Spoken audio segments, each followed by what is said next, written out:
Boa noite. Boa noite a todos. Sejam bem-vindos à live segundo o Espírito da Verdade do Evangelho com a pastora e sister Sandra Ribeiro. E o Vini. Para a glória do Senhor Jesus. Amém. Vamos orar, irmãos e irmãs. Pai, Deus do nosso Senhor Jesus Cristo, Abba glorioso, obrigado por tua fidelidade, por teu amor.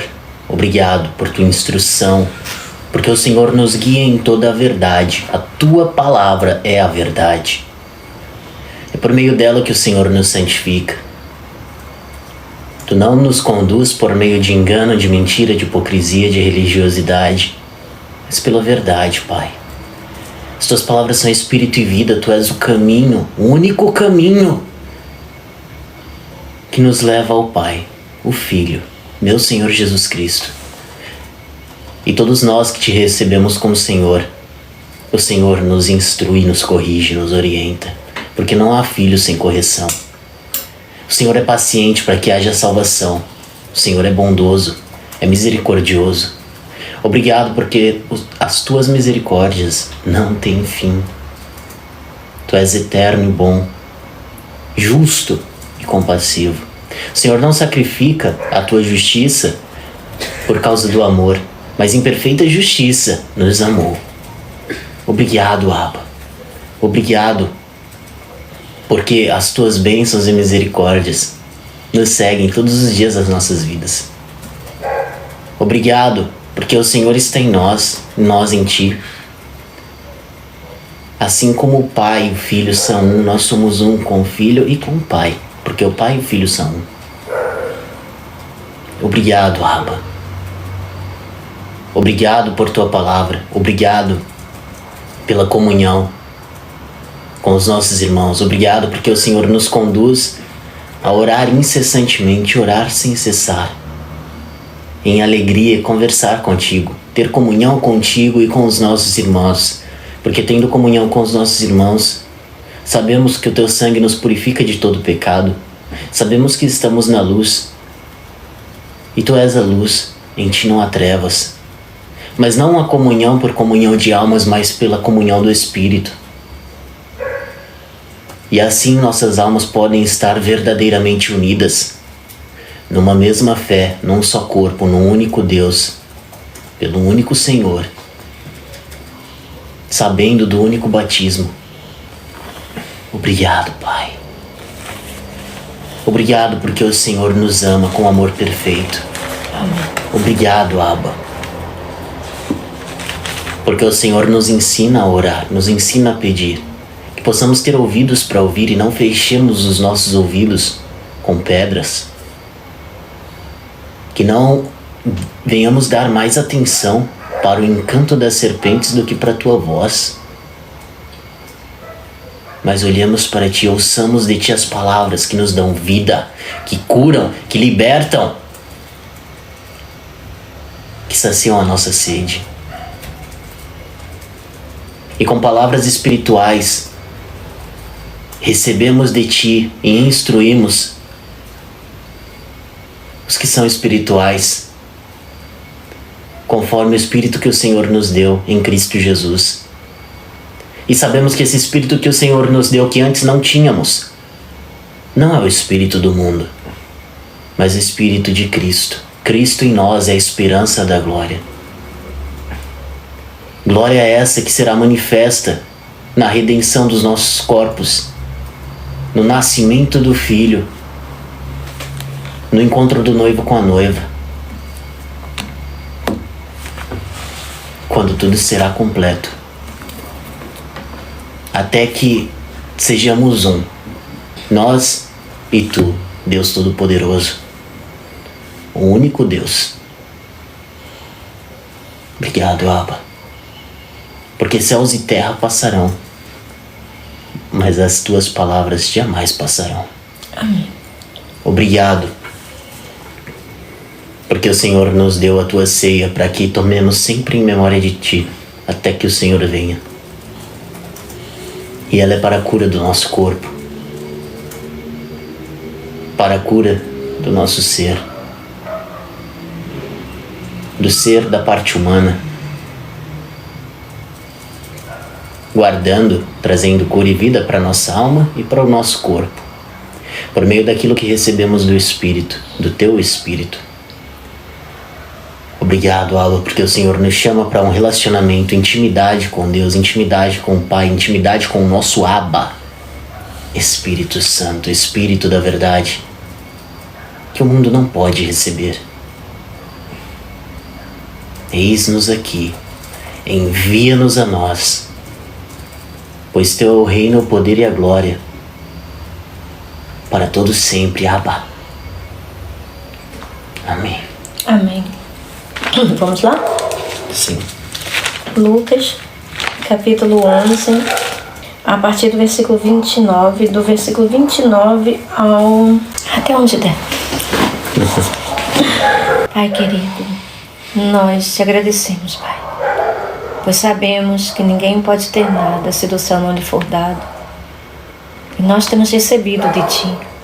E apesar de nós não vermos, não tocarmos, nós temos ciência de que Tu és real, que Tu és o Deus verdadeiro, único, pois a Tua palavra, pura, genuína, tem sido comprovada de maneira extraordinária. E nós temos, Pai, entendido o que o Senhor dizia por meio dos Teus profetas, pois assim o Senhor revelou aos Teus apóstolos e eles nos escreveram para que a nossa alegria seja completa, entendendo aquilo que está dentro do reino de Deus, o conhecimento da verdade, que permeia todas as coisas, fazendo separação do bem e do mal. Obrigada, Jesus, porque na verdadeira luz nós temos habitado, enquanto a verdadeira luz está dentro de nós. Porque assim foi da Tua vontade, nos dar do Teu Espírito e nos transformar, ainda aqui, nesse corpo pecaminoso, com o veneno da áspide, que em todo o tempo funciona como um meio, a porta de entrada de tudo aquilo que não presta. Mas graças à Tua mão poderosa, o Teu braço direito forte estendido sobre nós, o Teu Espírito que nos guarda, que nos protege, protege a nossa alma e o maligno não pode tocá-la. E o Senhor tem nos ensinado por meio da Tua palavra, sendo guiados pelo Teu Espírito, a nos conduzir em boa vereda, a vereda da justiça, por amor do Teu nome. Aleluia. Aos pastos verdejantes, águas tranquilas, cristalinas, as quais o Senhor nos lava e mata a nossa sede. Amém. Em nome de Jesus. Eis-nos aqui, Abba. Espírito Santo, dá-nos de beber mais e mais, para que a nossa sede seja saciada eternamente e venhamos conhecer a verdade e sermos verdadeiramente livres. Amém. No nosso Senhor Jesus Cristo. Pois aonde está o Espírito do Senhor, aí a liberdade. Em nome de Jesus. Amém. Amém. Vamos cantar? Quero beber do Teu rio, Senhor. Sacia minha sede, lava o meu interior. Eu quero fluir em Tuas águas. Eu quero beber da Tua fonte, fonte de águas vivas. Tu és a fonte, Senhor. Existe um rio, Senhor, aleluia, que flui do Teu grande amor. águas que correm do trono, águas que curam e limpam, por onde o rio passar, tudo vai transformar, pois leva a vida do próprio Deus, e este rio está neste lugar.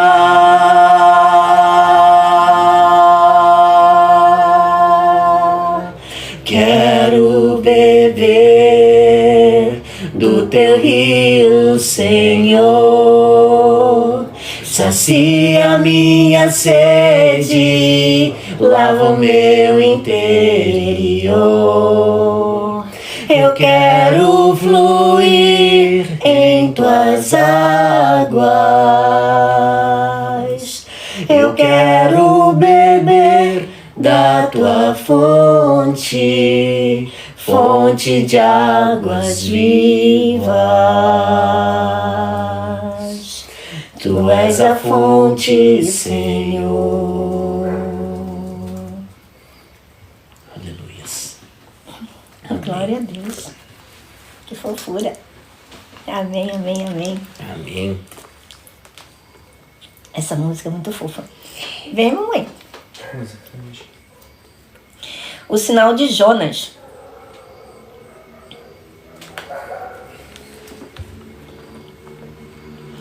Aumentando a multidão, Jesus começou a dizer: esta é uma geração perversa. Vamos lá, Vini? Eis-me aqui, pode falar. Eu gostaria também. Não, se o Isaac não vier, eu leio no lugar dele, pode ficar Não, tranquilo. neném, a minha Bíblia é CPAD. Ah, tá. É tranquilo, mas quando eu chegar eu vou aqui. Tá ali no cantinho. Essa pretinha aí. Ah, tá.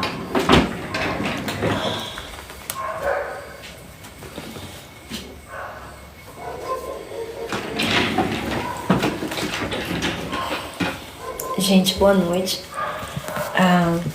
Porque a Genéia, quer ver? Pode, por favor, geração. Esta é uma geração perversa. Ela pede um sinal milagroso, mas nenhum sinal lhe será dado, exceto o sinal de Jonas. A geração. Genéia. É 10:74. 10:74. Isso, boa noite, Keila. Paternidade, nascimento, natividade. Aquele que foi gerado, homens da mesma linhagem e família. Os vários graus de descendentes naturais, os membros sucessivos de uma genealogia. Metaforicamente, grupo de pessoas muito semelhantes uns com os outros nos dons, ocupações, caráter. Especialmente, em um mau sentido, uma nação perversa. Totalidade das pessoas que vivem numa mesma época. Época e espaço de tempo normalmente ocupado por cada geração sucessiva, espaço de 30 a 33 anos. Então, ela aqui na My Bible, né? Ela é um pouco reduzido, né? Vamos dizer assim, o seu significado aqui, os seus significados, seus sinônimos é um pouquinho resumido, né? Mas aqui o segundo ponto, né? A segunda, como é que eu posso dizer assim? Tipo, né? Segundo sinônimo, tipo de sinônimo, né? Aquele que foi gerado, homens da mesma linhagem. Descendentes naturais ou membros sucessivos de uma genealogia, enfim. Essa palavra, ela é um substantivo coletivo da palavra ginomai, que é tornar-se, não é? Vir à existência. nascimento. Então, ela significa prole, progenie, descendência, né, de degrau na linhagem, geração, de modo metafórico, referindo-se a pessoas de qualquer geração ou época, ou era. Veja, ou seja, Genéa, ela tem uma era, geração, nação, tempo. Ela tem um amplo, não é, uso aí, não é, dos seus significados. Uma palavrinha no grego. Uma palavrinha no grego, né, na nossa língua, ela tem vários sinônimos, não é? E o modo metafórico dela, né, o emprego metafórico dela, pessoas de qualquer geração, pessoas, seres humanos, de qualquer geração ou era, aqueles que vivem ou viveram em qualquer período de tempo. Raça humana, no caso, não é? No caso, raça humana, dos seres humanos. Por exemplo, poderia ter geração, né, dos animais, não é? De determinados animais. Nós estamos tratando aqui de seres humanos, não é? A geração de seres humanos. Veja, raça ou classe. Por exemplo, esta geração significa a geração atual, ou, não é, de forma metafórica, como o Senhor Jesus deixava implícito dentro das palavras dele, porque as palavras de Cristo, como ele disse, as palavras que eu digo a vocês são espírito e vida. Então, como hoje mais cedo, eu estava explicando aí ao nosso irmãozinho João, a palavra de Deus, ela é codificada. A palavra do Senhor, ela é espiritual, ela é espírito e vida. Então, como Jesus dizia, não é aberta para quem está fora do reino. Por quê? Porque senão os filhos das trevas saberiam claramente os planos de Deus. Por que Deus planejou, não é? Arquitetou o plano dele secreto em Cristo Jesus? E como o apóstolo Paulo disse, não é? O mistério de Deus, Cristo, a saber, Cristo. Colossenses 2, se eu não me engano, no versículo 8, 9, você pode ver, Bim, por favor.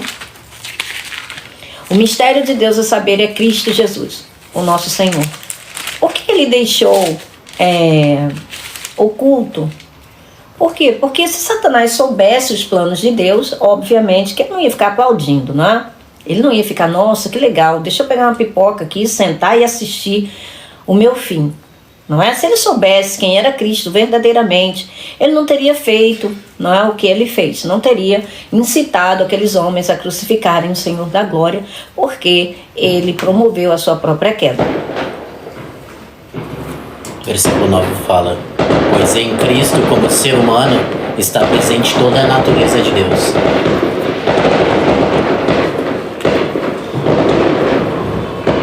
Legal. Ixi, tá assustado. Não, ele vai parar, não é possível. Isso é o que, jogo?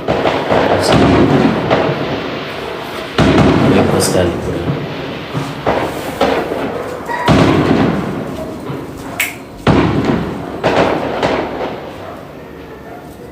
Parou? Colossenses capítulo 2, versículo 2.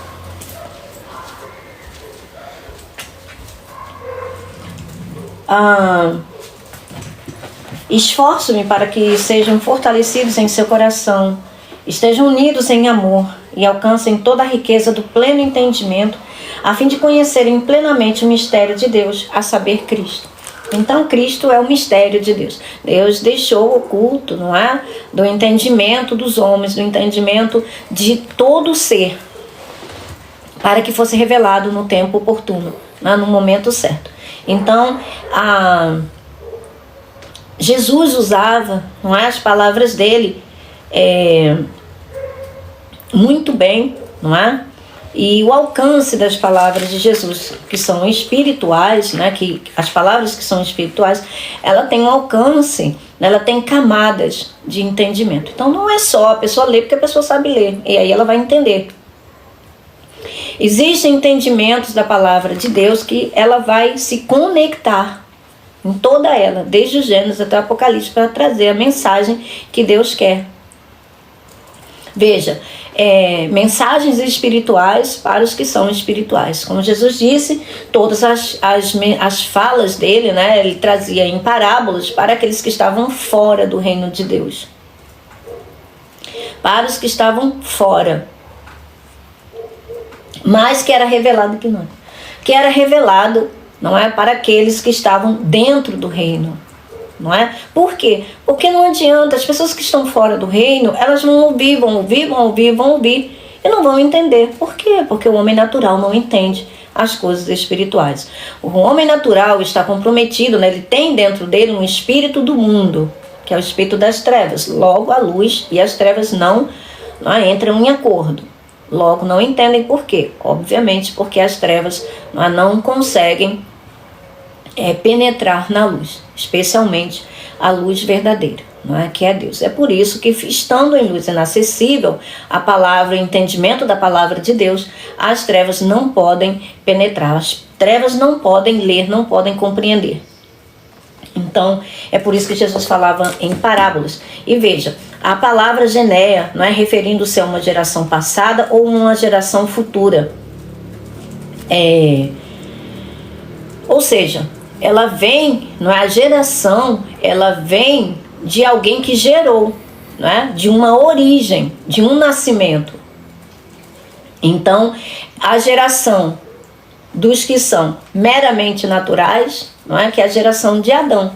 Então, por quê, gente? Porque isso precisa delimitar, não é? Deus, ele delimita as coisas. Precisa fazer a diferença entre luz e trevas, entre os filhos do reino de Deus e os filhos das trevas, os joios, né? Como Jesus disse, os joios. Então, os filhos do reino, eles foram semeados, não é, por Cristo Jesus, pelo Filho do homem, pela boa semente. E os filhos das trevas, né? Os joios, foram semeados pelo maligno. Ora, todo ser humano, não é, sem Cristo Jesus, pertencem ao maligno. Por quê? Porque as suas almas estão laçadas, não é, pelos espíritos das trevas. E isso foi a consequência da queda de Adão, porque ele, ao comer daquele fruto, dentro dele, não é, passou a agir. Vamos ver, por exemplo, dá aqui um exemplo, tá? Como o Espírito Santo estava me instruindo, não é, essa madrugada, como se fosse um vírus. Não é? Um vírus é assim, um vírus ele penetra, né, no interior de uma célula, não é, de um órgão, seja como for, e ele gruda ali, não é, e ele começa a se transmutar. Não é? Ele começa a agir ali para corromper aquela célula, não é? E fazer com que aquela célula se transforme em algo, um malefício para o corpo, não é? Então aquela célula está ali. Ela deveria ser uma célula, antes do vírus chegar ali, ela era uma célula comum, como qualquer outra, né? Dependendo ali do local. Mas depois que o vírus chegou ali e ele se apossou daquela célula, ele modificou. Não é? E foi isso que aconteceu com a carne do ser humano, com a matéria orgânica, não é? Com a matéria, o pó. E por isso a maldição, não é? Deus diz, por sua causa, Adão, a terra agora é maldita, por tua causa. Então o pó, né, a terra pelo qual foi feito a matéria, né, do corpo humano, foi tirada a matéria do corpo humano, tudo passou a ser corrompido. Tudo passou a degradação. Começou-se a degradação a partir daquele momento. Por quê? Porque quando a cabeça cai, tudo que está debaixo do seu domínio vai junto. Não é? Tudo que está debaixo do domínio vai junto. Então foi isso que aconteceu com a criação em Adão. Deus deu o domínio, né, que ele sujeitasse toda a sua criação, não é? Estava debaixo do domínio de Adão, né, da humanidade. Adão significa humanidade. Adão é um representante, ele é o cabeça da humanidade. Então vamos se dizer assim, não é que quando ele colocou aquele fruto para dentro, quando ele comeu aquele fruto, é como se um vírus espiritual tivesse entrado nele, na carne dele, e rapidamente aquilo se espalhou por toda a sua corrente sanguínea, e uma vez espalhado na corrente sanguínea, todas as células são banhadas, todas as células, veja, o sangue eu acredito que, se eu não estou enganada, é o segundo tecido maior. O primeiro maior tecido do corpo humano é a pele. Certo? É a pele, é o maior órgão. Sim, e no caso, isso, e no caso o segundo seria o que? O sangue? Sim. É o tecido, aí o sangue é o maior tecido. Então, o sangue é o maior tecido. Por quê, gente? Porque o sangue banha toda a carne. Não pode ter parte da carne que não tem sangue, porque o sangue é a vida da carne, ou seja, o sangue é o que leva o alimento, não é? Que leva o oxigênio para toda a carne, mantém a carne viva. Se tirar o sangue, a carne morre, não é? Logo, as células, não é? Elas recebem tudo aquilo que é partilhado pelo sangue em cada parte do nosso corpo. Então vamos dizer que é esse vírus espiritual que estava dentro daquele fruto, que era vamos dizer assim, o nutriente daquele fruto, o nutriente X daquele fruto, entrou no ser humano, em Adão, e como Adão é que produzia o sêmen, o esperma, a semente, né, da humanidade, então aquele vírus acabou por corromper a carne, trazer corrupção para a carne. E quando eles, né, tiveram a relação, o homem e a mulher, os primeiros pais da humanidade, então eles acabaram transmitindo isso para toda a sua prole. Então, quando Jesus faz uso, não é? A gente precisa saber, as palavras de Jesus, elas têm ramificações. Ele tanto está se referindo à geração em Adão, como ele está apontando aquela determinada geração com um determinado critério. E aí os homens naturais, nós, não é, fluindo pela nossa natureza humana, qualquer um de nós, mesmo os filhos de Deus, estamos falando nós, os filhos de Deus, como os seres naturais, se estiverem fluindo pela natureza humana, pela mente humana, não vai conseguir captar o que o Espírito está dizendo. Por quê? Porque vai ficar só com a letra. Entende? A letra, qualquer pessoa que sabe ler, vai ler. Mas a essência, que é espiritual, ela não vai decifrar. Por quê? Porque só quem decodifica as palavras espirituais é o autor, não é? Que no caso é o Espírito Santo. Então, eu estou trazendo isso para vocês por quê? Porque a palavra genéia, não é? No grego, ela tem esse alcance, não é? Então ela também pode ser sinônimo de era, de época, de origem, como a palavra aion, tá? Inclusive aqui tá um dos sinônimos. Aion, ela é sinônimo, não é? De gêneros, inclusive, espécie, família. Então as palavras de Jesus, elas têm um alcance, não é? E tem ramificações que trazem mensagem dentro da mensagem. Então, Jesus está dizendo aqui, geração perversa. Veja, esta é uma geração perversa, ou seja, não é? Dentro da geração de Adão, daqueles que rejeitarão, não é? O Filho do Homem, não é? A salvação. No caso, Jesus é a salvação, o Filho do Homem. Então, você pode ver, Vini, por favor, a palavra perversa, por gentileza.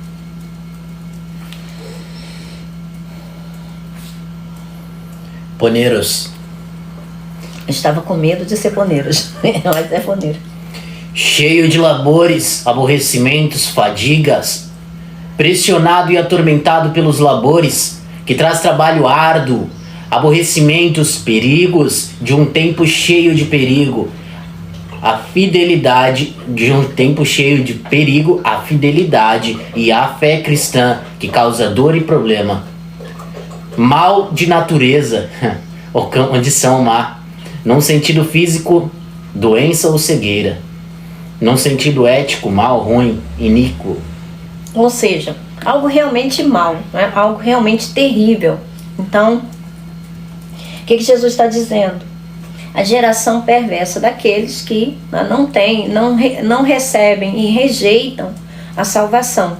Então, os que são em Adão, não é? Os naturais, e que rejeitam a salvação. Não é? Veja, Jesus ainda estava aqui em corpo físico, ele ainda não tinha cumprido o seu ministério, mas ele estava, não é, cumprindo. E ele sabe, não é? Aqueles que iriam rejeitá-lo e aqueles que iriam aceitá-lo.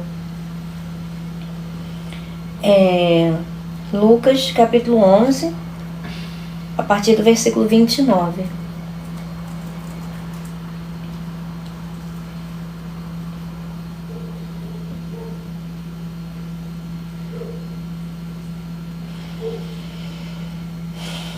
Então ela pede um sinal milagroso, mas nenhum sinal lhe será dado, exceto o sinal de Jonas.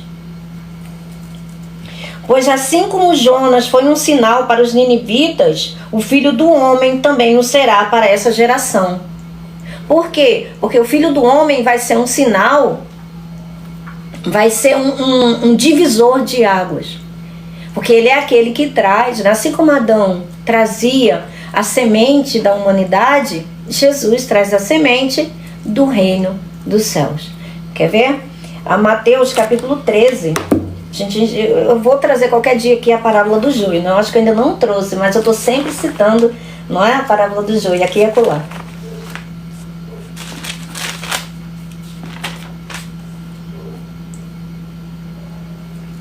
Gente, a gente sempre passeia pelas escrituras, tá bom? É isso que o Espírito Santo faz. Ele nos guia em toda a verdade. Então a palavra de Deus, ela não é engessada, não é? Ela não fica numa coisa só. Ela se conecta. É por isso que ela dá testemunho do início ao fim, do Gênesis ao Apocalipse. A parábola do joio aqui, a partir do versículo 24.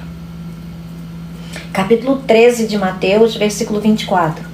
Jesus lhes contou outra parábola dizendo: o reino dos céus é como um homem que semeou boa semente em seu campo. Ora, o campo é o mundo. Veja, versículo 37.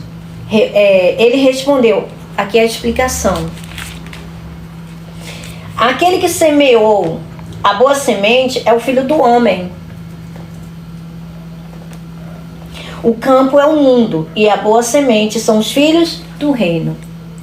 Então veja, aqui no meio da parábola do joio, eu não sei se vocês, eu acredito que a Bíblia de todo mundo é igual, não é? No meio da parábola do joio, a gente tem duas parábolas pequenininhas, não é? As parábolas do grão de mostarda e do fermento, que inclusive o nosso ministério está pautado aqui, no versículo 33. Vamos lá. Por que isso aqui é importante? Porque Jesus, veja, nada que o Espírito Santo colocou na sua palavra está fora de lugar, nem está ali por acaso, nem de forma desordenada. Sempre tem um objetivo. No meio da parábola, Jesus começa contando a parábola e depois no meio da parábola vem essas duas outras parábolas menores e depois vem a explicação da parábola do joio. Olha só como está dividido, né? Eu ficava me perguntando, poxa, mas por que essa divisão? Por que não veio, por que a pessoa, que isso, gente, quando a gente tem uma mente carnal, a gente quer questionar tudo que é de Deus, né? A gente quer ser mais inteligente que Deus, mais organizado que Deus, assim. E eu ficava me questionando, mas que coisa mais desorganizada.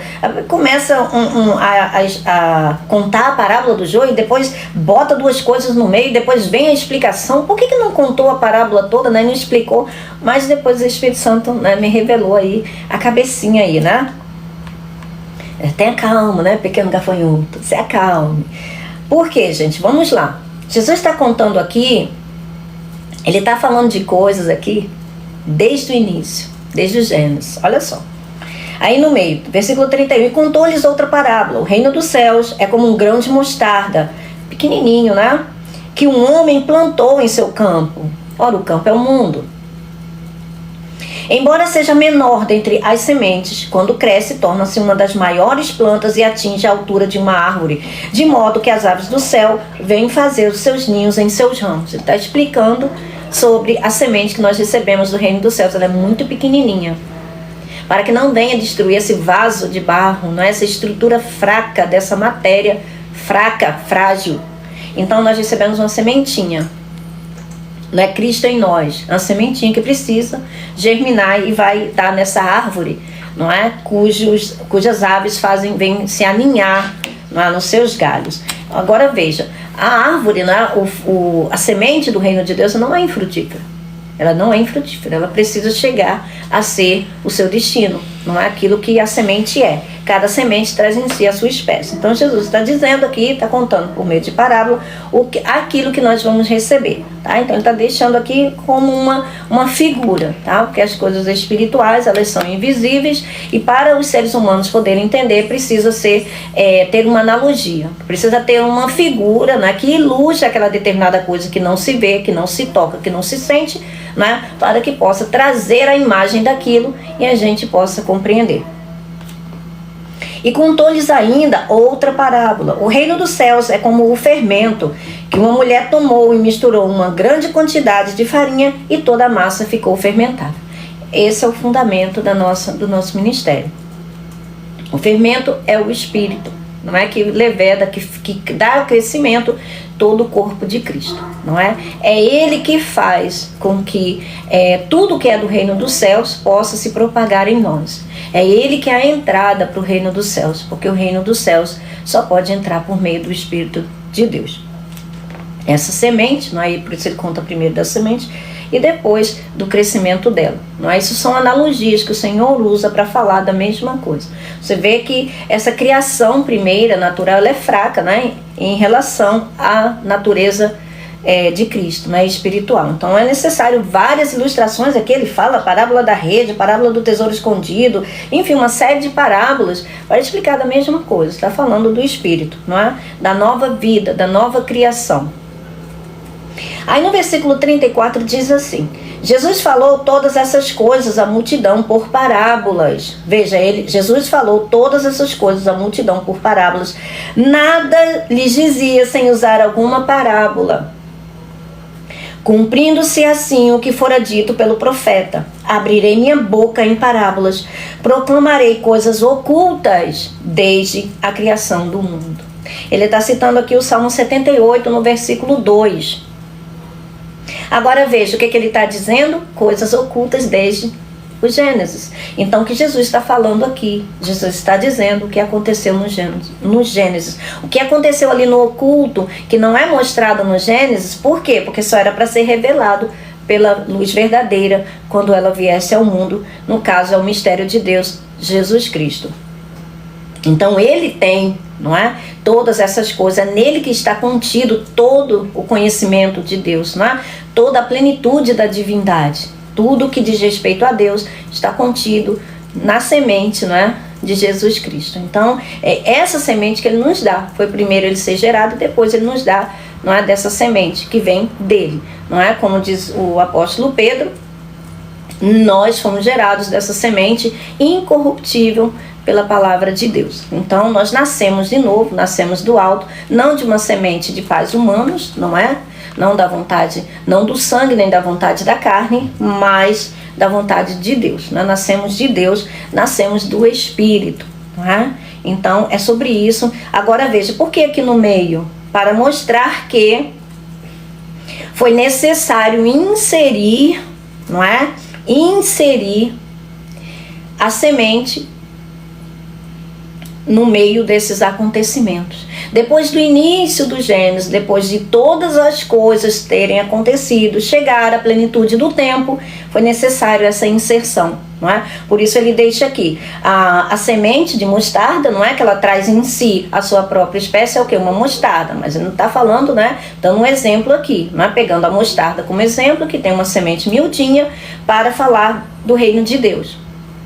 E a semente e a parábola do fermento. Por quê? Porque ia chegar um determinado tempo, não é? Que seria inserido esse fermento, que é o Espírito, não é? O conhecimento do Espírito, para que a massa toda venha crescer, não é? E é necessário que seja o fermento do reino, para que haja o crescimento do reino, dos filhos do reino.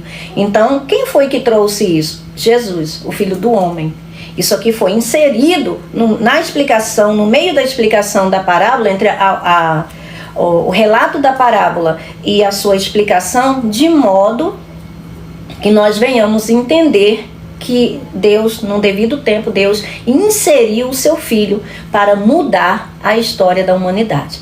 Então é isso que significa essas duas pequenas parábolas inseridas aqui, de forma que a gente venha compreender o que aconteceu desde o início, não é? Porque o Senhor nos revela. Você pode ler, Vini, por favor, a história de Nínive, Jonas capítulo 3, se eu não me engano. Só o trechinho ali da... Nossa, estou indo no sentido contrário. Sobre Jonas ir a Nínive? Isso. O capítulo todo? 10 versículos. Só a explicação da... Deixa eu chegar aqui, por favor.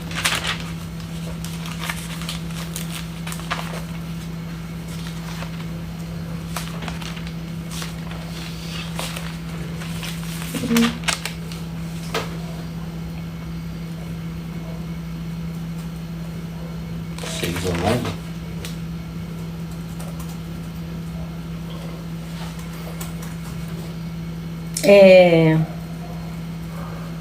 10, até o capítulo todo são 10 versículos, né? Versão OL, o livro. Então o Senhor falou novamente a Jonas: vai a essa grande cidade de Nínive e avisa-os da sua condenação, tal como já te mandei antes. Jonas obedeceu e foi a Nínive. Era na verdade uma grande cidade, com arredores muito vastos, tão extensa que levava 3 dias a percorrer. Entrando na cidade, Jonas começou a pregar. Jonas clamava ao povo que se juntava ao seu redor. Mais 40 dias e Nínive será destruída. A multidão acreditou nas suas palavras e foi proclamando um jejum geral. Todas as pessoas, inclusive o rei, se vestiram de pano de saco em sinal de contrição. O rei da cidade, quando ouviu o que Jonas proclamava, desceu do seu trono, pôs de parte as roupagens reais, vestiu-se daquele pano grosseiro e sentou-se sobre cinza.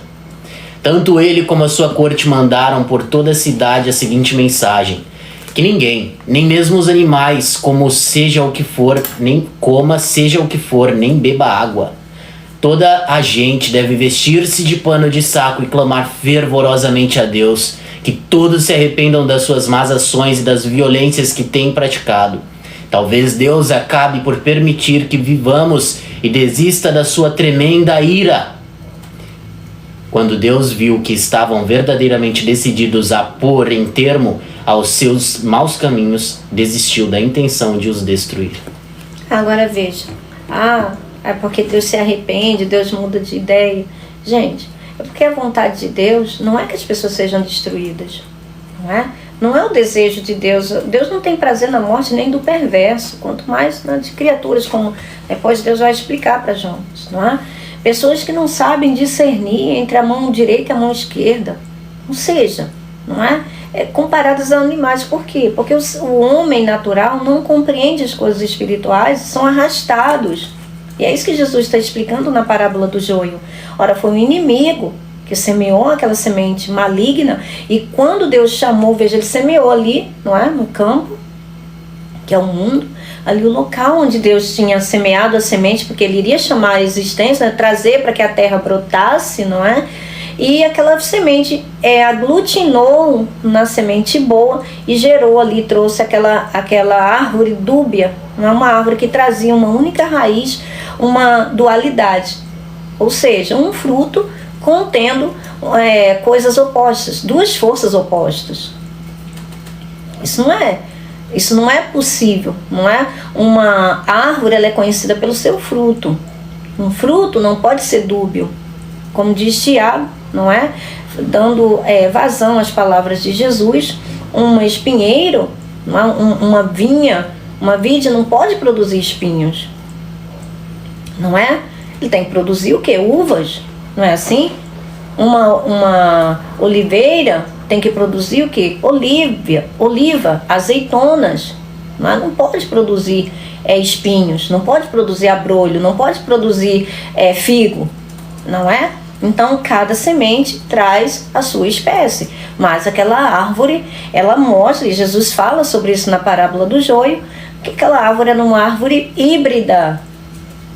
E Deus mesmo deu aos israelitas, né, a ordem de não misturar sementes. Não é assim? Lá em Deuteronômio, capítulo 22, 9, se eu não me engano, e Levítico 19, 19. O Senhor, Ele não é hipócrita. Se Ele diz para não fazer uma coisa, é porque Ele não concorda com aquilo e Ele mesmo não vai praticar. Ele é o primeiro a cumprir a lei dele, não é? Aquilo que ele outorga, né? Aquilo que ele diz. Então, ele é justo, ele é verdadeiro, ele é fiel, não é? Ele é legítimo. Então, não foi Deus, não é? Como Jesus disse, não foi Deus que plantou aquela árvore dúbia, mas aquela árvore ali foi semeada, né? Aquela semente maligna, não é? Foi colocada ali com o intuito de trazer tropeço para o ser humano, e o ser humano caiu. Não foi por falta de orientação de Deus, porque Deus deixou claro, não é? Escolha a vida. Coma livremente de qualquer árvore, exceto, só tinha uma única árvore que o homem não podia comer, que é justamente essa árvore, porque Deus sabia que dentro dessa árvore continha, não é, um veneno da serpente, não é? Que nós já sabemos que é Satanás, o diabo. Não era aquela serpente o animal, não era o animal, mas aquele que tinha ali. E a gente sabe, né, que Satanás pode tomar o corpo de um ser vivo, assim como de um ser humano, também de um animal, não é? A gente vê ali Jesus expulsando demônios, né, dos seres humanos e mandando ali, né, como eles falaram, manda a gente ali para os porcos. E Jesus foi e mandou, não é, para os porcos, e os porcos se lançaram precipício abaixo. Então, a serpente, o animal serpente, como era o mais astuto dos animais selvagens, que Deus selvagens, né? Veja, selvagem é o que significa que é um bicho bem terrível, né? Alguém um animal bem, vamos dizer assim, furioso, né? Um ser, não é, que não é diferente, né? Um ser selvagem, um animal selvagem de um animal domesticável, né? De um animal doméstico. A gente vê que existe ali, né, uma possibilidade de convívio. E o animal selvagem, ele é obstinado, né? Um ser obstinado. E a palavra de Deus diz que era mais astuto, né? Então, o que o demônio fez, né? O que Satanás fez? Não é? Tratou de fazer ali um acordo, né? De entrar em acordo ali com o animal, não é? E inseriu-se no jardim de Deus. Aí as pessoas vão perguntar, mas por que Deus permitiu? Por que Deus simplesmente não lançou aquela árvore fora? Gente, para ter escolha tem que ter no mínimo, né? O mínimo dos plurais, que é 2. Porque se não houver escolha, não tem exercício de livre-arbítrio, não é?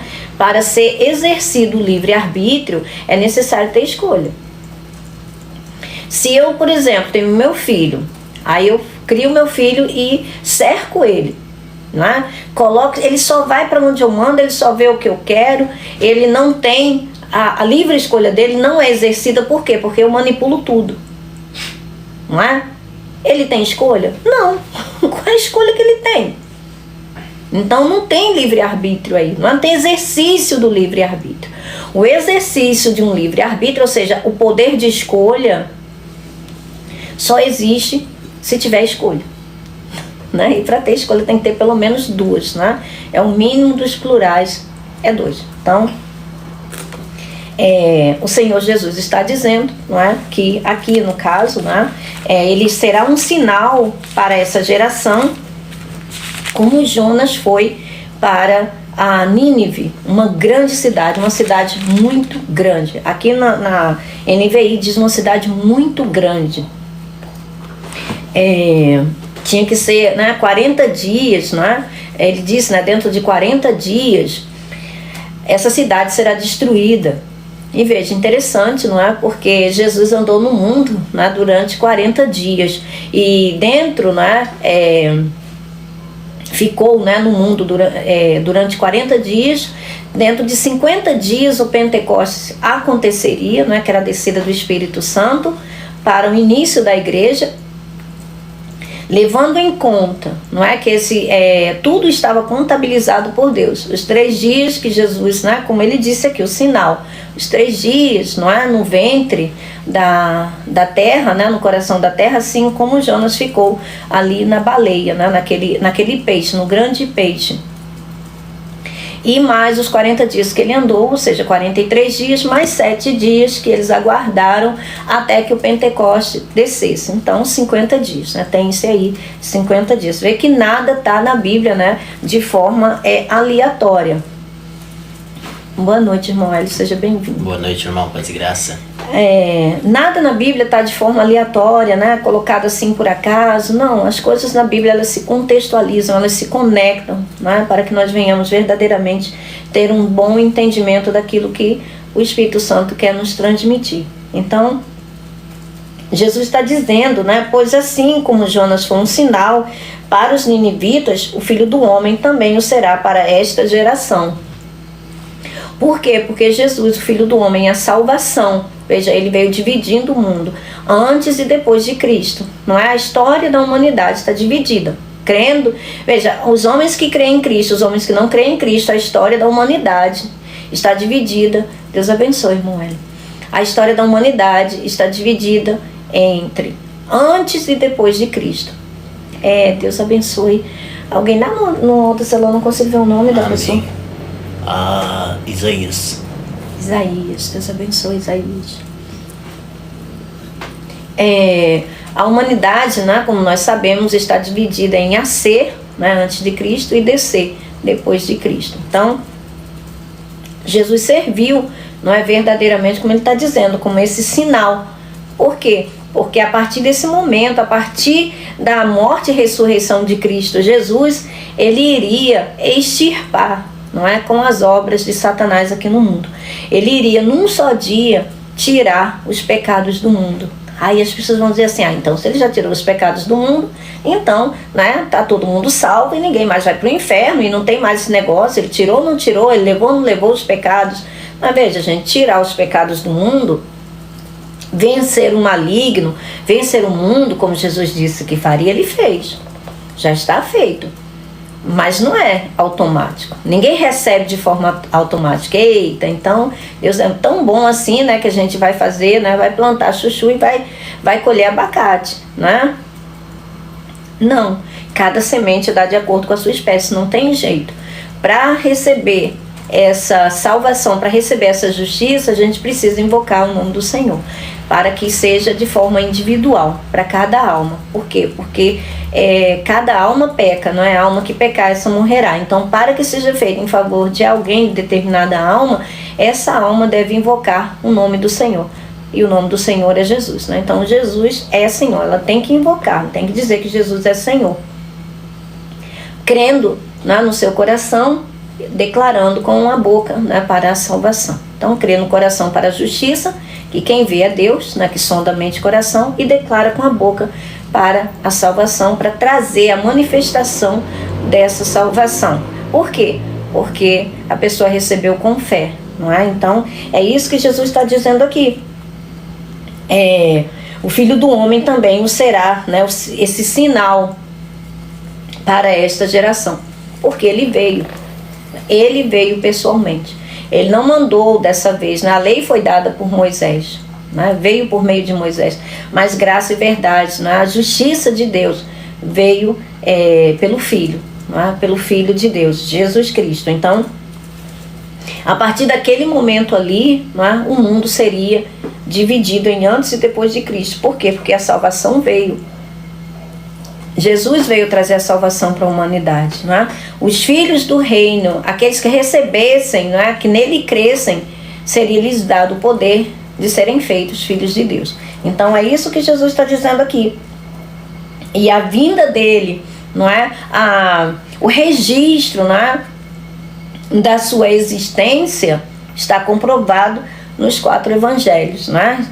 Aqui nos evangelhos mostra como Jesus nasceu, a vida de Jesus, não é? E a sua morte, ou seja, o nascimento, vida e morte. Então, se tem o registro da existência física natural de Jesus, então não tem desculpa, não é? Ele veio, ele fez o processo, a obra que ele tinha que fazer, concluiu e voltou para o Pai.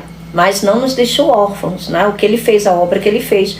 Agora, essa obra, ela é recebida por nós por fé, e quando a gente recebe o resultado dessa obra, que é o Divino Espírito Santo, que é a semente, não é? De Jesus Cristo, da palavra, a semente incorruptível, que é o Espírito dele, para se unir à nossa alma e os dois se tornarem um só, não é? Então a palavra de Deus diz que, né, 1 Coríntios capítulo 6, versículo 17, que a pessoa que se une ao Senhor se torna um espírito com ele. A rainha do sul se levantará no juízo com os homens dessa geração e os condenará, pois ela veio dos confins da terra para ouvir a sabedoria de Salomão, e agora está aqui quem é maior do que Salomão. Os homens de Nínive se levantarão no juízo com essa geração e a condenarão, pois eles se arrependeram com a pregação de Jonas. Eis agora está aqui quem é maior do que Jonas.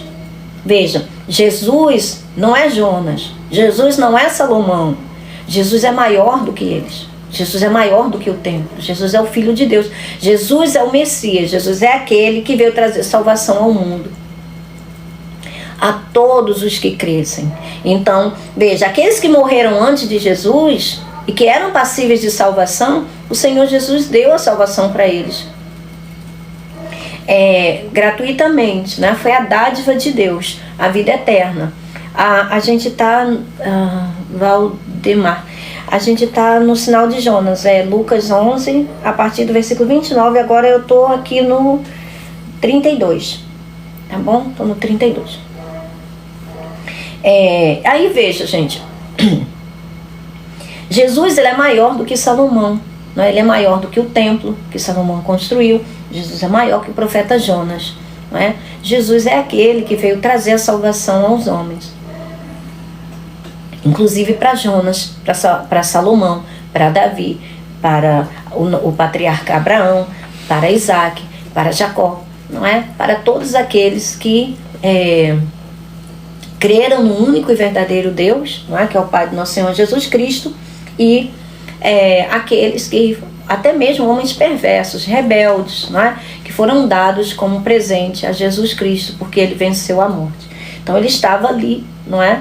Para trocar de lugar conosco, porque não seria justo, não é? Agora não, agora é como Jesus disse, ele já veio, o sinal está aí, ele já veio cumprir a obra redentora dele, então não tem mais desculpa para os seres humanos, não tem mais desculpa para os homens. Se esses ninivitas se arrependeram, não é, com pano de saco, com a pregação de Jonas, ora, se Jesus é maior do que Jonas, se a rainha, não é, do sul veio para conhecer a sabedoria de Salomão, ele diz, né, essas pessoas se levantarão contra essa geração, né, com aqueles, veja, por que a partir dessa geração? Porque, gente, estava ali o verdadeiro ungido de Deus, aquele que traz a salvação ao mundo, o Cordeiro de Deus que tira o pecado do mundo, e esses homens não creram, esses homens não creem, eles rejeitam. Não vai haver mais uma segunda chance, não vai ter mais nenhuma outra oportunidade. Quando Jesus vier agora, ele não vai mais lidar com o pecado, ele já lidou, ele já tirou o pecado do mundo, e recebe essa justiça, aquele que crê, recebe pela fé, através do ouvir o evangelho da salvação. E aí a pessoa recebe a fé, ela invoca o Senhor e recebe aquela justiça, não é? Então, ela é feita filho de Deus, pela fé, entende? Agora, se os homens rejeitam, então não vai ter mais, não é? Não tem mais outro Messias, não tem mais outro Salvador, não tem mais outra oportunidade. O Espírito Santo está aqui colhendo as almas que crerem na obra do Filho de Deus. O Espírito Santo está enlaçando as almas que recebem a justiça de Deus. Quem rejeita a justiça de Deus não tem mais nenhuma apelação, não vai ter mais nenhum resgate, o preço do resgate já foi pago. É isso que Jesus está dizendo.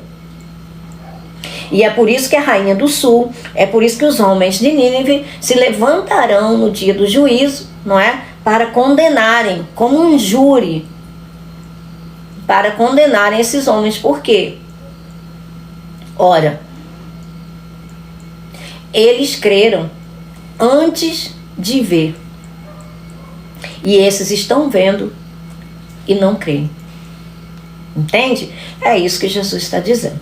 Aí tudo isso aqui, né? Agora a gente vai entrar aqui na candeia, a candeia do corpo. Então veja, aquele que recebe, não é? Jesus Cristo, ele está recebendo o quê? Uma candeia, está recebendo uma luz, não é? A luz divina, a centelha divina, a semente divina, que é a semente de luz. Por quê? Da verdadeira luz, porque Jesus é essa luz. Jesus é a verdadeira luz que veio ao mundo. Aí ele diz: ninguém acende uma candeia e a coloca em lugar onde fique escondida ou debaixo de uma vasilha. Ou seja,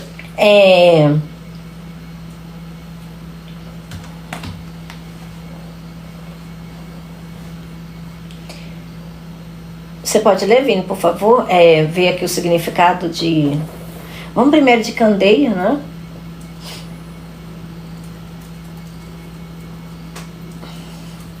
Litnos.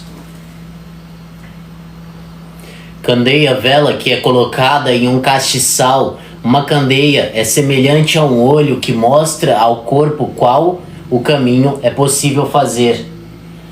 Uma analogia entre a candeia e as profecias do Antigo Testamento, visto que elas proporcionam pelo menos algum conhecimento relativo à volta gloriosa de Jesus do céu. Lucas 12:35.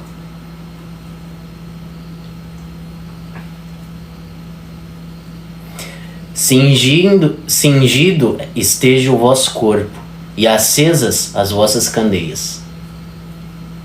Ou seja, o que o Senhor Jesus está dizendo? Isso daqui, gente, é o Espírito que Ele nos deu, que não é para estar subjugado, que não é para estar debaixo de nada.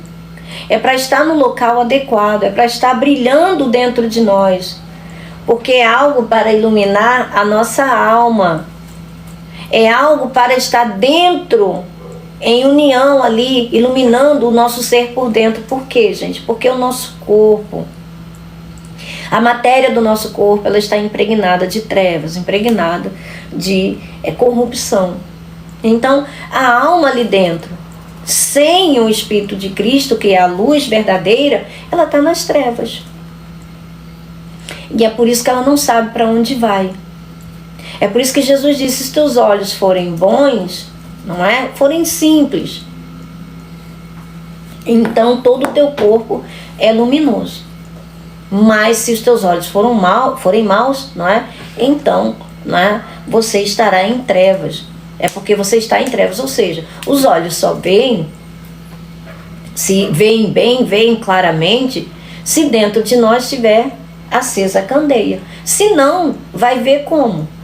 Não é? Como Jesus disse, é necessário tirar primeiro a trave, não é? Que está nos olhos, para poder ver o cisco que está no olho do outro irmão.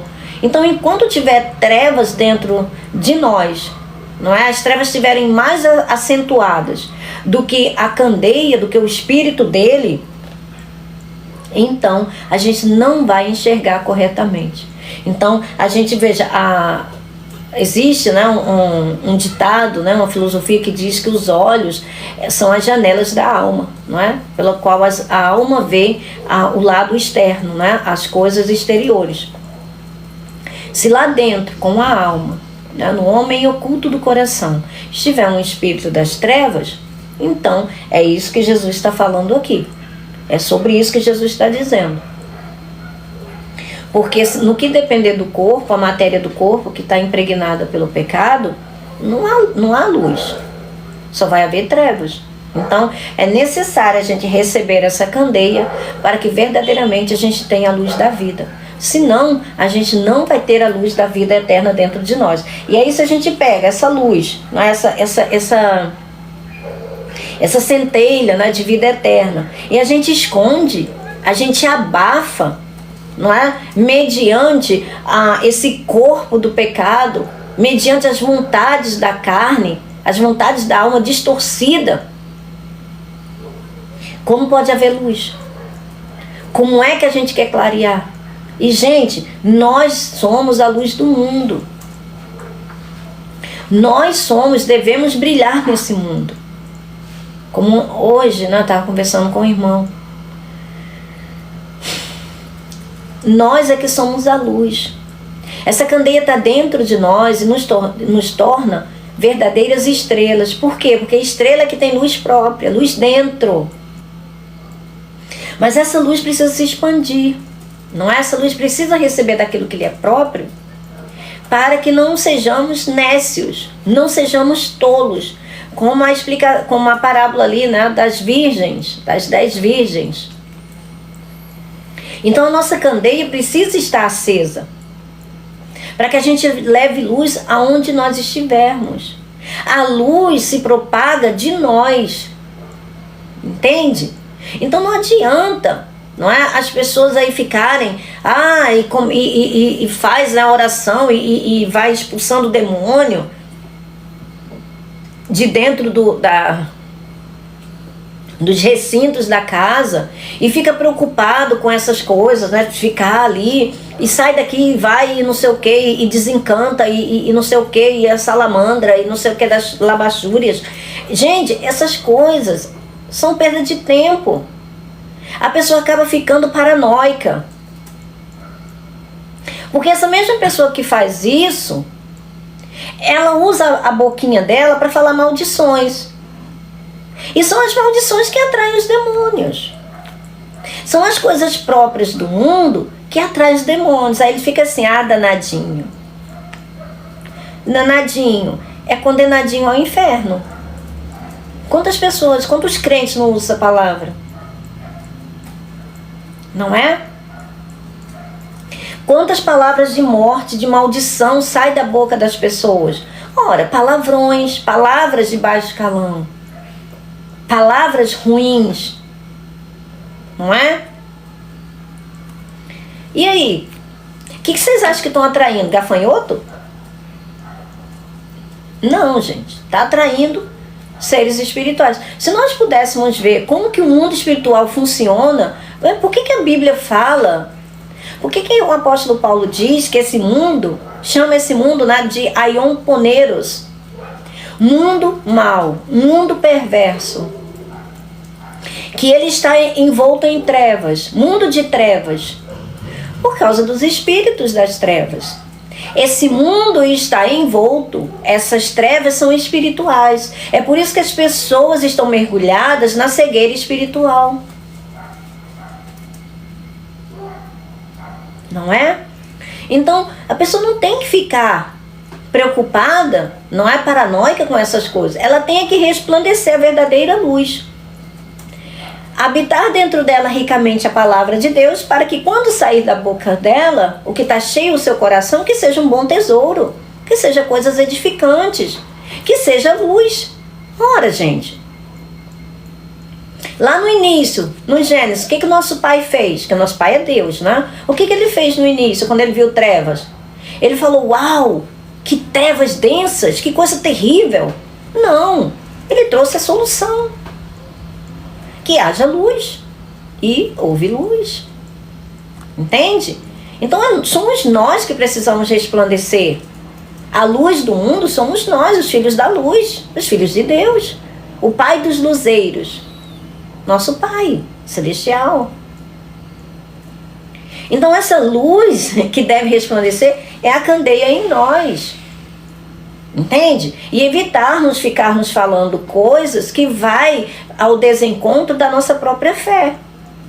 Porque se eu tenho uma boca que fala um monte de maldição, eu estou plantando urtiga, eu estou plantando abrolhos, eu estou plantando espinhos, eu estou plantando uma série de ervas daninhas, aonde eu deveria estar plantando coisas que são frutíferas, que são agradáveis, não é? Aos olhos e ao paladar.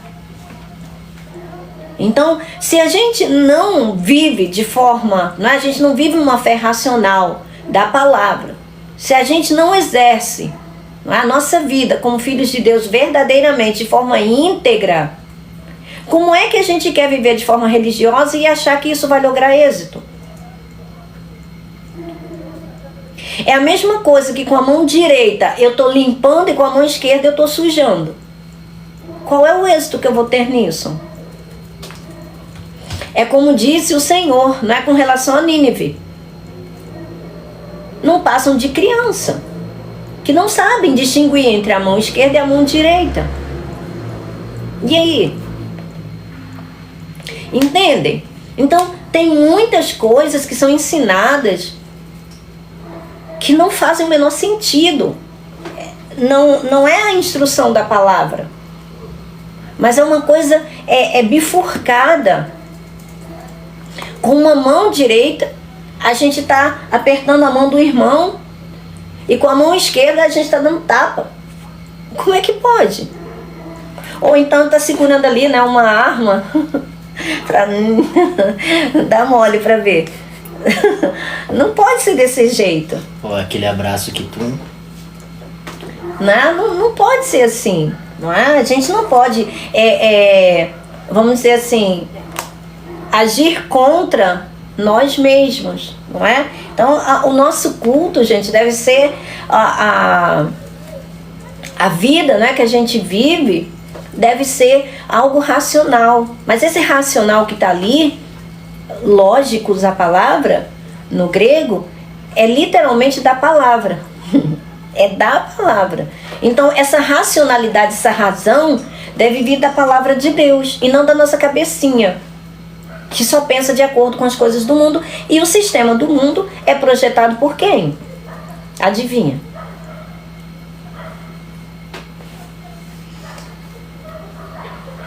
Então ninguém acende uma candeia e a coloca em um lugar onde fica escondida ou debaixo de uma vasilha.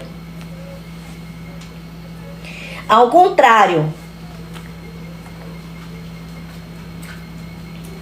coloca no lugar apropriado. Esse lugar apropriado é o candelabro. E olha que interessante. Ninguém, depois de acender uma candeia, põe em um lugar escondido. E cripte. Cripte fala cripta, catacumba ou adega. Ou seja, oculto, né? Para que Jesus vai nos dar o Espírito Santo para a gente se manter oculto, nas trevas? Não faz sentido, é isso que ele está dizendo, ora, não faz sentido. Não nos deu o Espírito para nos manter embriagados com a carne, com o vinho da ira do Senhor, através de viver pela carne, porque se a gente vive pela carne, nós somos condenados com o mundo. E o Senhor não quer isso para nós. Ele lançou sua ira sobre Cristo justamente para não lançá-la sobre nós. Gente, não é que a gente vai perder a salvação, Isso. Tá bom? Na salvação não é algo que se perde, mas você deixa de crescer, você deixa de viver uma vida aqui de louvor a Deus para viver uma vida que o envergonha, e infelizmente você está perdendo galardão. Você está deixando de crescer no Senhor. E aí, o que vai acontecer? Satanás pode destruir o corpo da pessoa, desse crente, e fazer com que ele perca a sua coroa. E aí, aquela parábola dos talentos, né, que Jesus conta. Ora, a vontade dele é que nós tenhamos de forma generosa, não é? Porque nosso Pai é generoso. Mas se a gente, ao invés de dar vazão a vontade dele, ele disse, né? Negue-se a si mesmo, negue a vontade, veja, a alma deve negar a vontade dela, para fazer a vontade do Espírito e carregar a sua cruz. A cruz é o corpo. A cruz é o corpo. Por quê? Porque ele já está morto. É como se a gente estivesse carregando um cadáver. Tá, gente? Pelo amor de Deus, tá? É uma forma figurada de falar, tá? Em nome de Jesus. Ninguém que está carregando cadáver, não. É uma forma de falar. Por quê? Porque essa carne, esse sangue, esse corpo não vai dar o reino de Deus. Não entra no reino de Deus. Não entra nada impuro no reino de Deus. E essa matéria orgânica, ela é impura. Ela está contaminada pelo vírus espiritual, né? Vamos dizer assim. Então, por que carne e sangue não é do reino de Deus? Né? O apóstolo Paulo fala em Romanos 8, versículo 10, se eu não me engano. Você pode conferir, Vini, 10 ou 11, que esse corpo já está morto por causa do pecado. Mas a candeia, não é? O espírito é vida por causa da justiça. Entende? Então, diante de Deus, esse corpo já está morto. Aí a gente vai ficar fazendo a vontade de um morto e deixar de viver a verdadeira vida, não é? Em Cristo Jesus. Se a gente vive fazendo os desejos da carne, colocando em prática os desejos da carne, a gente vai colher o quê? As coisas próprias da carne. E é justamente o contrário daquilo que procede de Deus, não é? Da vontade de Deus. A vontade de Deus não é essa. Então, 8:10. Então, Romanos 8:10. 10. Colocá-la no lugar apropriado para que os que entram possam ver a luz. Então veja, nós somos a luz. A candeia está dentro de nós, ela precisa reluzir, para que onde nós estivermos haja luz. A luz verdadeira que procede de Jesus, Cristo em nós, a esperança da glória. Colossenses 1:27. É isso que o Senhor está dizendo. Os olhos são a candeia do corpo. Quando seus olhos forem bons, igualmente todo o seu corpo estará cheio de luz. Ou seja, quando dentro de nós, veja, por que os olhos são bons e todo o interior? Porque é resultado. Uma coisa resulta em outra. Como é que a gente vai enxergar alguma coisa como sendo boa se a gente só tem trevas dentro de nós?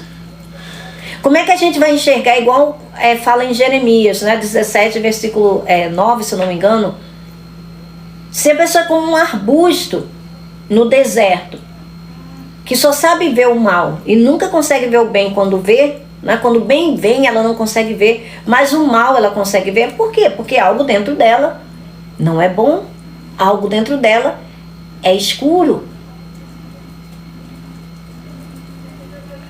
Algo dentro dela é trevas.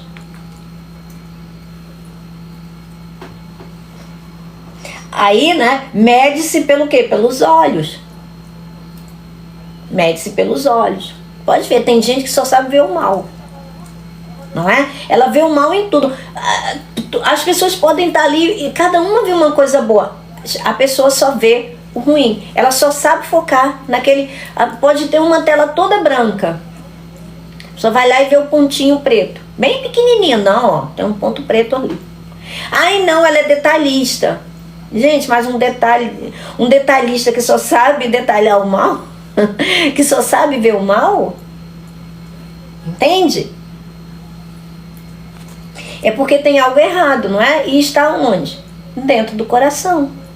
O coração, ele pode ser bom ou mal. O coração, ele pode portar coisas boas ou coisas más. E aí acaba saindo, não é? Pelo respiradouro, né? Pela boquinha.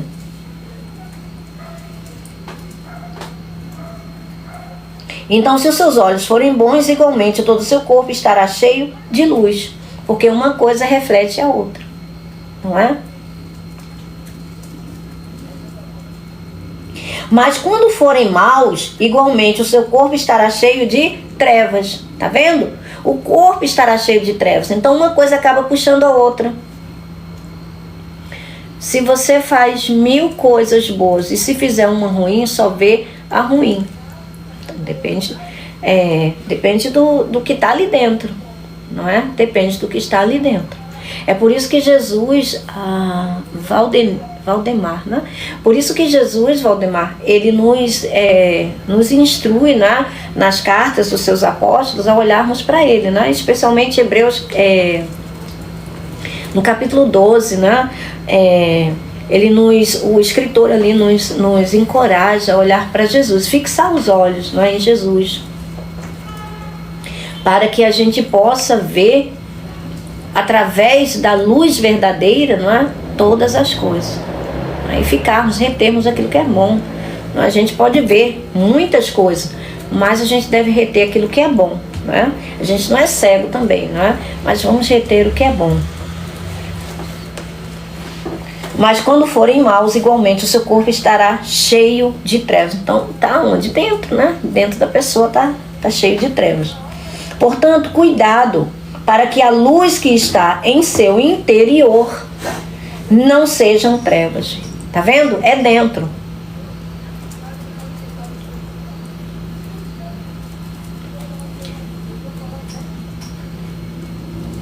Ah, sim, verdade. É verdade então, não é? As trevas, não é? A pessoa está tão acostumada a viver, não é? Aquilo, vivenciar aquilo, que, não é? Mesmo que faça 1000 coisas boas, ela só vai focar naquilo que é ruim, né? Se é que ela é capaz de fazer 1000 coisas boas, né? Mas enfim, sim, entendi seu exemplo. Foi o Valdemar, tá? Gente, a gente precisa falar porque fica no YouTube e aí acaba, as pessoas pensam que a gente tá falando do nada assim, mas não é, a gente tá conversando aí com a barra de rolagem. Não com a barra de rolagem, com as pessoas que estão na barra de rolagem. Ai, meu Deus, eu sou demais.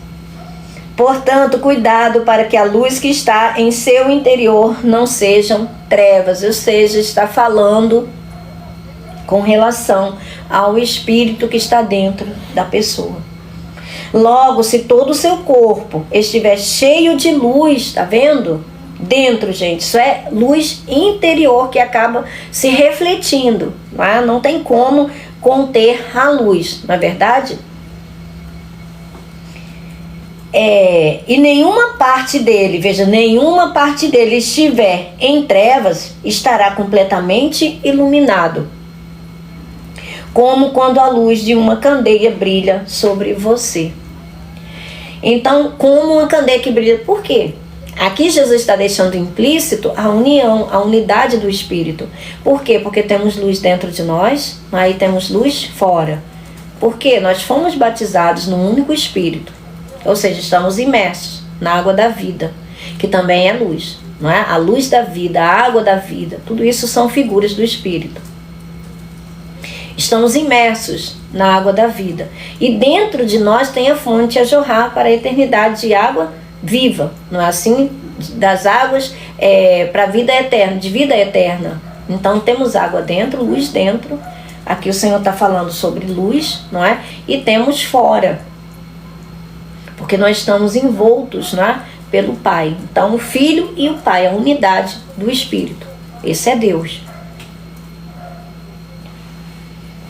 Por isso que ele diz, como quando a luz de uma candeia brilha sobre você. É a unidade espiritual. Então a gente precisa se desenvolver nessa nova natureza para que isso seja verdadeiro em nós, como era verdadeiro em Jesus. Entende?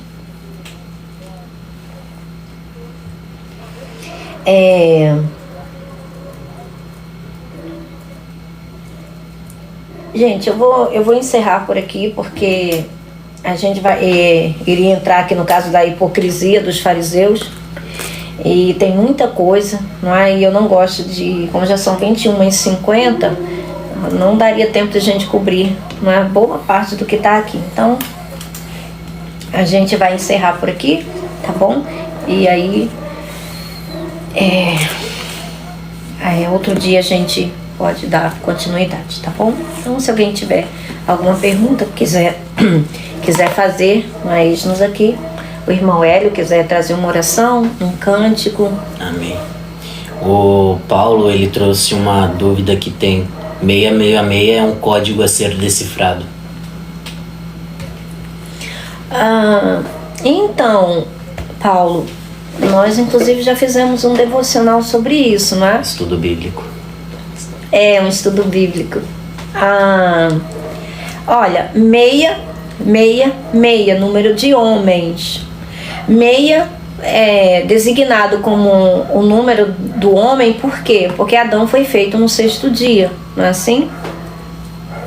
Então, ficou, não é, como a numeração para o homem. não é? Então, o primeiro Adão, primeiro homem, o homem feito do pó da terra, o homem terreno.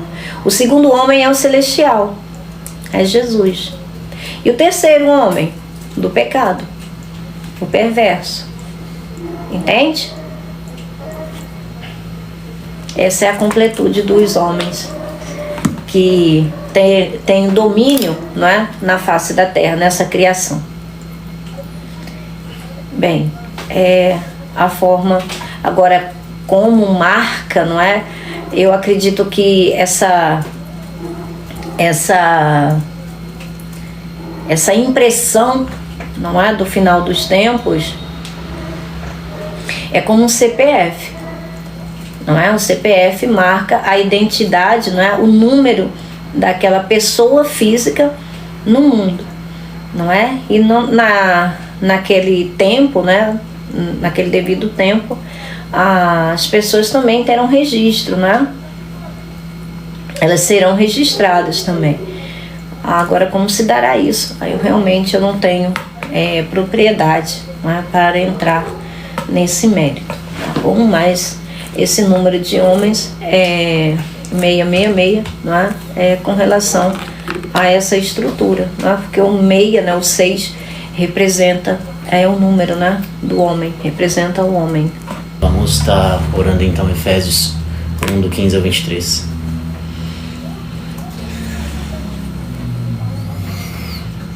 Por essa razão, desde que ouvi falar da fé que vocês têm no Senhor Jesus e do amor que demonstram para com todos os santos, não deixo de dar graças a Deus por vocês, mencionando-os em minhas orações.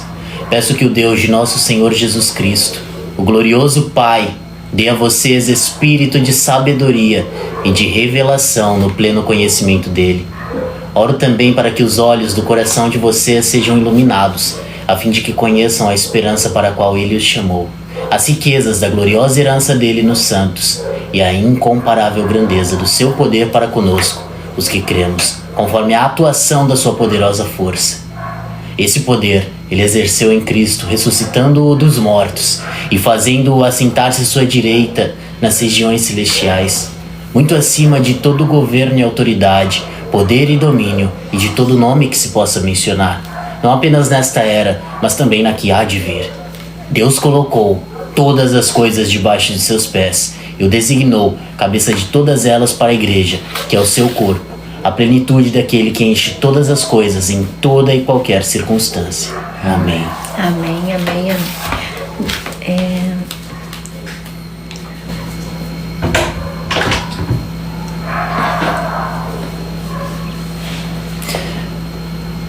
Uma boa noite, meus irmãos. Que Deus os abençoe. João, tem muitos versículos. Reassista depois a live ou veja os vídeos no perfil, nos perfis plural. Você vai encontrar uma série de versículos da palavra do Pai que pode estar tratando contigo de modo esclarecedor, com entendimento da palavra. Palavras espirituais para aqueles que são espirituais. Boa noite, João. Boa noite a todos, gente. Deus abençoe. Que a graça do nosso Senhor Jesus Cristo, o seu amor, sua consolação, suas misericórdias sejam com todos nós, na comunhão pelo Espírito. Amém. Amém.